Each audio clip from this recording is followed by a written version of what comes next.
to sleep last night. It's pretty warm in the hammock, and it was in the 30s for sure. And I was super warm, so it's a beautiful morning here. A little bit of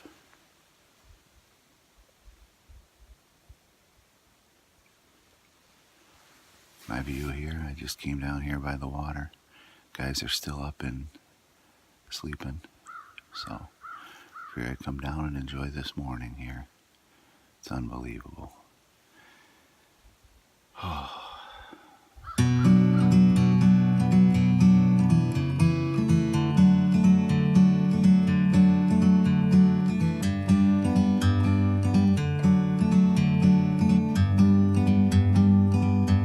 Like a bird on a tree, I'm just sitting here. I got time, it's clear to see. From up here, the world seems small. We can sit together. It's so beautiful, you and me. We meant to be in the great outdoors, forever free.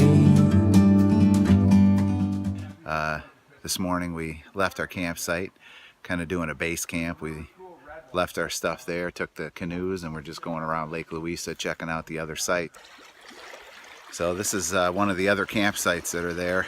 We were came up here to check it out and just see what was going on. And I'll tell you what, it's funny because you go to one campsite, it's amazing. You go to the next and you go, well, this one's amazing too. And you start to envision what it's like to camp at each one of them. And I'm pretty sure there isn't a bad campsite out here.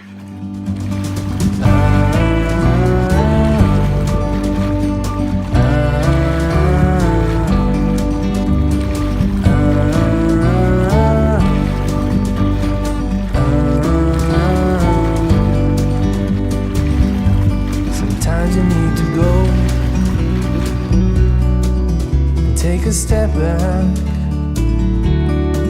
to see the truth around you. From a distance you can tell. So we just pulled up for lunch, and Matt always has the best looking lunch here. Cheese and crackers. What's this, like and peppered mustard. salami? Yep. And he Some had smoked applewood smoked. I can't even pronounce that cheese. Fancy cheese. Gruyere. Yep. Gruyere. Like And, that. Some crackers. He's the bushcraft chef. And he left his olives back at the Yeah, campsite, yeah. but he had some pretty nice looking olives last night too. So, Indeed. and I'm gonna go munch on some kind of a granola bar or something while he's Cutting the cheese. feasting over here.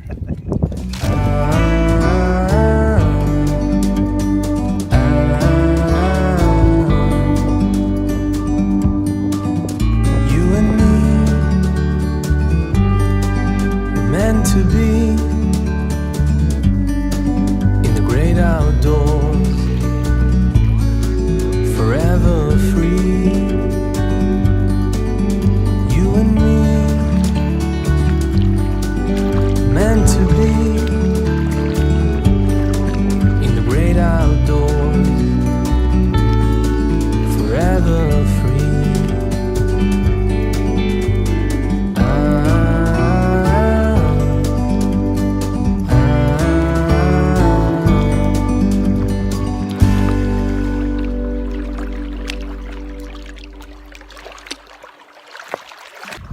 Stopped for lunch today, and most of the places you stop along here, it's like those rocks right there in the center of the screen. And I just went for a quick walk, and while we were stopped, and I found this nice beautiful sand beach over here.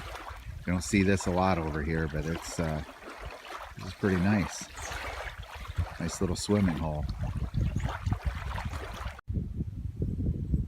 Chipmunk whisper. Here, man.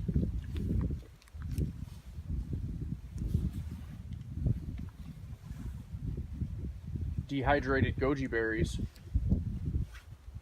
Oh, he's digging them though. Look at him.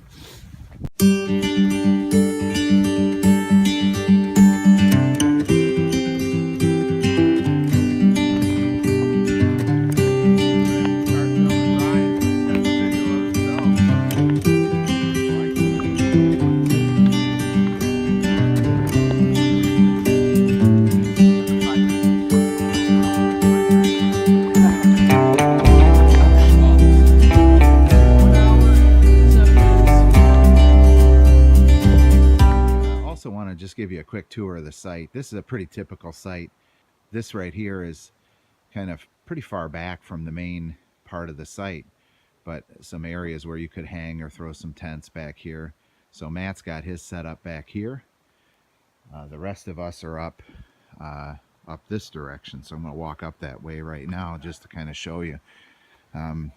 Again, in here, probably not great for tents, but certainly you could do some hangs here with some hammocks. There's no problem with that. But again, this isn't even the main area.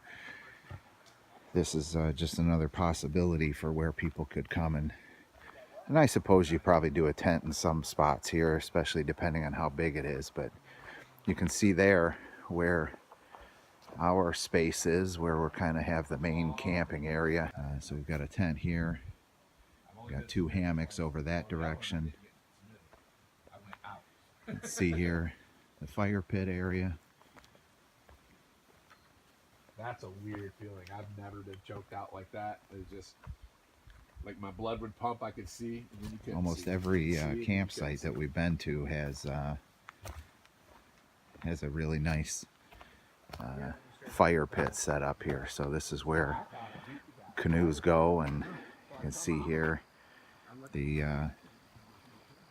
little rock outcropping here where you can come out. This is where I was watching the sunrise from, over in that direction earlier today. But you can see here, going to get a chance to see the sunset in a little bit in this direction. So every site here is marked with that symbol right there. You can, nice and visible, you can kind of see them as you're paddling along.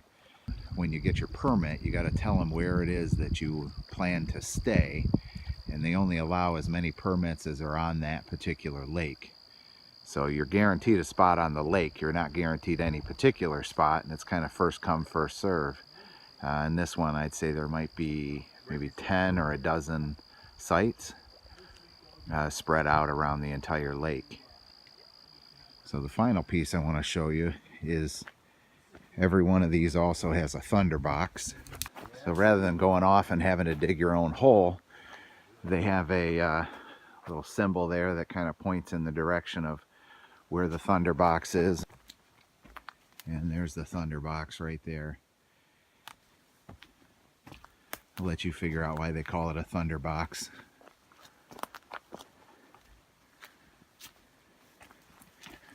But it's got a lid that opens backward to the camp, so if anyone comes up, they'll see the back side of you, and then it's got a little hole there, and you just sit there and take care of your business and have your morning constitutional.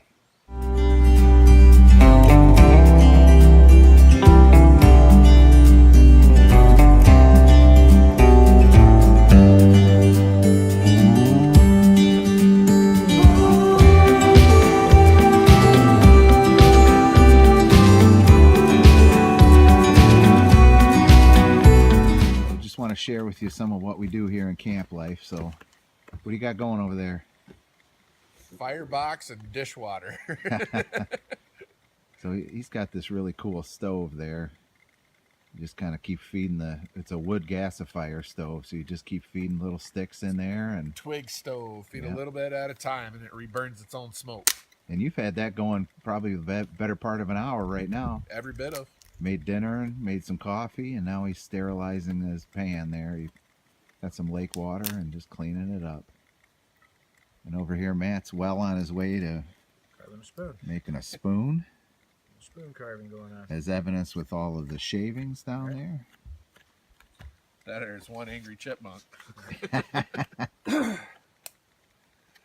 And how many different knives did you bring to make this? Well, I got one knife with like a bunch of Oh, different tools. blades, and then I have this fella here. Yeah, and that's a knife you made, right? That's your Yep. first one. All right. Yep. You made the handle on Handled that. on it. All right.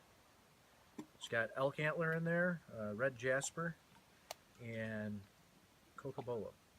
And what? Cocobolo. What's that? It's a South American hardwood. Oh, really? Yep. Did you get that in Toledo too? Matter of fact, I did. Yep, in their scrap bin. Kencraft. And Chris, he's sporting his brand spanking new. We yesterday on the hike in, we found this on the trail, and we tried to clean up on our way. But Chris thought, well, rather than just toss that out, he really liked that quite a bit. So. One of the many treasures of the trip. Poor Chris, he's been cold the whole time. He's got how many layers on? Like 8 layers or something? Got 1, 2, A puffy. 3. There's another hoodie. 1, 2. Oh my 3, 4, gosh. I've had a 5. t-shirt and a flannel on And- all weekend. And he's still cold. I That's am my still favorite cold. part. I am still cold. Yes. All right, so Ryan is doing a dry bake here. He's got a mix, which is a just add water mix. It's a triple berry mix here. Looks like Betty Crocker or something like that. I believe it might be. He's going to put some water in there. And he's got this little ring that keeps that off of the bottom, his little pan there. And he'll put that over on his wood. You're going to cook that on the wood gasifier? Yep, we're gonna attempt it. And then this is going to bake in about how long? About a half hour. In a half hour, we're going to have a blueberry muffin here. Ro watched me catch my pant leg on fire once when I was playing with alcohol stoves. He's like, hey, watch this. I was like all excited about it. She's baking. She sure is, isn't she? Yeah. So what'd you say? Was that about 3 hours? We went from beautiful blue skies to this gray covering. But we set up a quick tarp, and we should be ready for whatever comes our way.